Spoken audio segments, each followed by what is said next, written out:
Good morning student. Sentences की online class में आज हम क्षितिज गत खंड से चैप्टर 4 सांवले सपनों की याद पढ़ रहे हैं, जिसके ये रचनाकार हैं जाबिर हुसैन।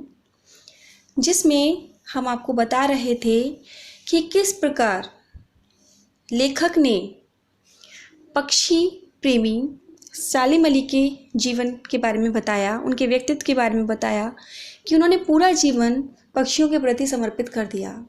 देखिए आगे वो बताते हैं अपने नेक्स्ट पैराग्राफ में, अपने लंबे रोमांचकारी जीवन में ढेर सारे अनुभवों के मालिक। रोमांचकारी से तात्पर्य है सनसनी फैलाने वाले, मतलब एकदम आनंदित कर देने वाले, रोमांच उत्पन्न कर देने वाले। जीवन में ढेर सारे अनुभवों के मालिक सालिम अली एक दिन केरल के साइलेंट वैली को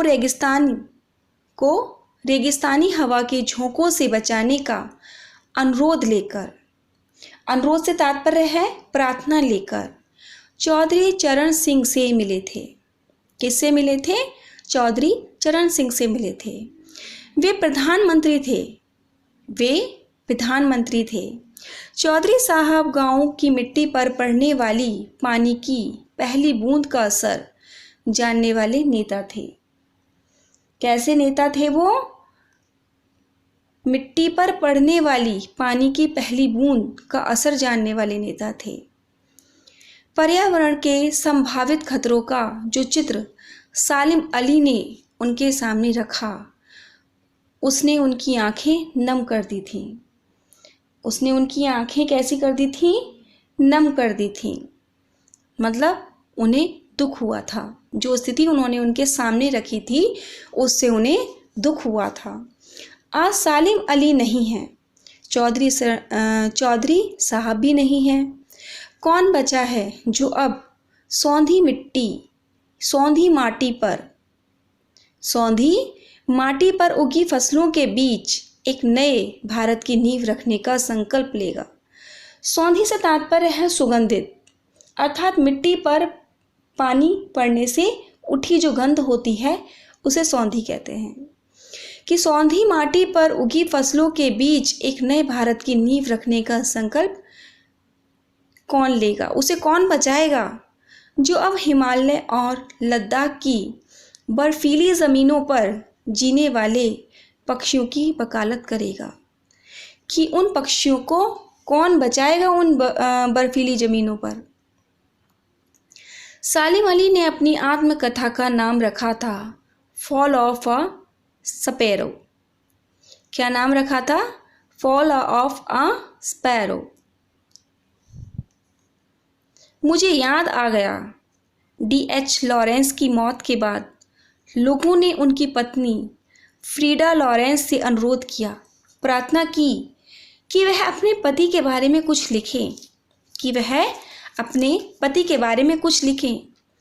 फ्रीडा चाहती तो ढेर सारी बातें लॉरेंस के बारे में लिख सकती थी, लेकिन उसने कहा मेरे लिए लॉरेंस के बारे में कुछ लिखना असंभव सा है। मतलब उसकी इतनी विशेषताएं थीं कि उसके पास वो शब्द नहीं थे। मुझे महसूस होता है मेरी छत पर बैठने वाली गौरैया लॉरेंस के बारे में ढेर सारी बातें जानती है। कि उसने क्या कहा उसकी पत्नी ने कि मुझसे ज़्यादा पक्षी गौरैया लॉरेंस के बारे में बातें जानती है। वो सचमुच इतना खुला और सादा दिल आदमी था। मुमकिन है लॉरेंस मेरी रगों में, मेरी हड्डियों में समाया हो, लेकिन मेरे लिए कितना कठिन है उसके बारे में अपने अनुभवों को शब्दों का जामा पहचानने से तात्पर्य है कि उसके अनुभव उनके शब्दों में बयान नहीं हो सकते थे। जिस तरह से उन्होंने वो पक्षियों के प्रति समर्पित थे, पक्षियों को पहचानते थे, उनके दर्द को, उनके दुख को, उसी तरह से पक्षी भी उनसे प्यार करते थे। तो उनकी पत्नी ने ये कहा था कि मुझसे ज़्यादा एक पक्षी जानता है कि वो कैसे थे। मुझे यकीन है मेरी छत पर बैठी गौरैया उसके बारे में और हम दोनों ही के बारे में मुझसे ज़्यादा जानकारी रखती है।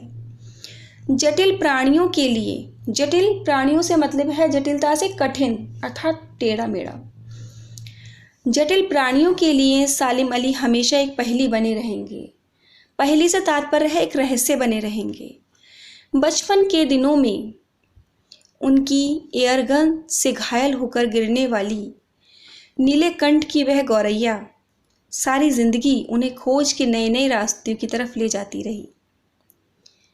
नीलेकंठ की वह गौरैया सारी जिंदगी उन्हें खोज के नए नए रास्तों की तरफ ले जाती रही।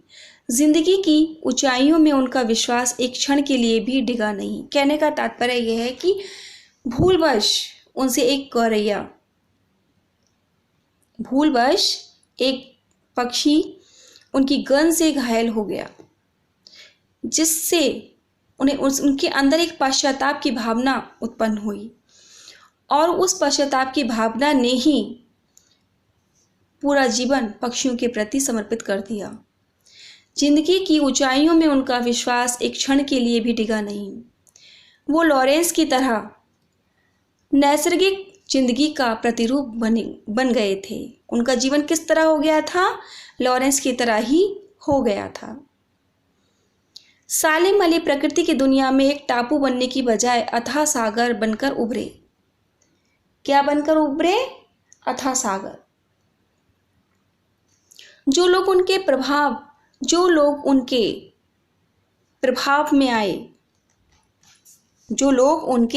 प्रभाव में आए वो व्यक्ति उनके बारे में अच्छे से जानते हैं कि वो कैसे व्यक्ति थे।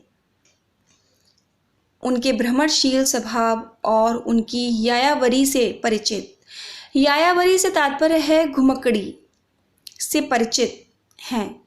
उन्हें महसूस होता है कि वो आज भी पक्षियों के सुराग में ही